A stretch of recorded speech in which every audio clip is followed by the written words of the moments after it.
Gather round, boys and girls. Today we're going to open up our Bibles to the Minor Prophets and meet a voice of God who'd really rather be doing something else. And along the way, we'll hear a story that's crazy even for the Bible.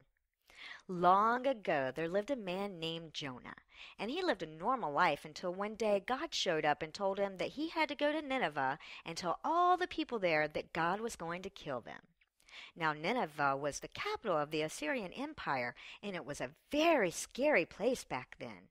Assyrian kings were known for skinning their captives alive, setting them on fire, or in extreme cases, chopping off their arms, noses, ears, and dicks, gouging out their eyes, and then leaving them in the desert to slowly die of thirst. So, needless to say, Jonah wasn't looking forward to going to tell them that they were evil and a foreign god had decided to smite them. So instead of following God's orders, Jonah got on the first boat that was heading the fuck out of Dodge. But of course, that made God very angry.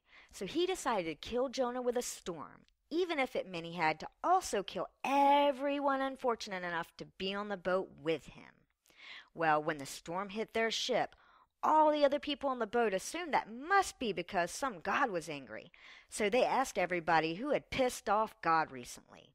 Jonah admitted it was him, so all the people threw him into the ocean to his death, because that's how meteorology works, boys and girls.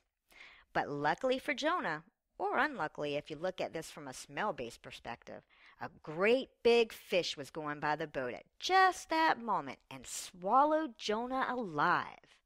And while he was in that fish's belly, he told God that he was really, really sorry, and that if he ever made it out of that fish, he'd go straight to Nineveh and tell them all they were horrible, filthy, filthy sinners. So after 3 days, God decided Jonah had spent enough time drowning in stomach acids, so he made the fish puke Jonah up on a beach near Nineveh, so that Jonah could keep his promise.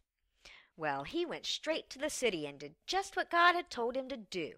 But the people in Nineveh wore crappy clothes to show God that they were really sorry, so he changed his mind and forgave them for the centuries of brutal massacres and tortures so infamous that even 3,000 years later their entire empire is synonymous with the term cruel and unusual, and decided not to destroy the city after all. And Jonah was really upset. After all, he'd just spent 3 days in a fish gullet just to tell them they would all die. And for what? Just to save the lives of thousands of innocent people that had absolutely no control over the cruelty of their parent nation? So Jonah got so angry that he decided to go sit down in the desert and die. And God killed a bush and told him to stop being such a whiny pussy. And he did.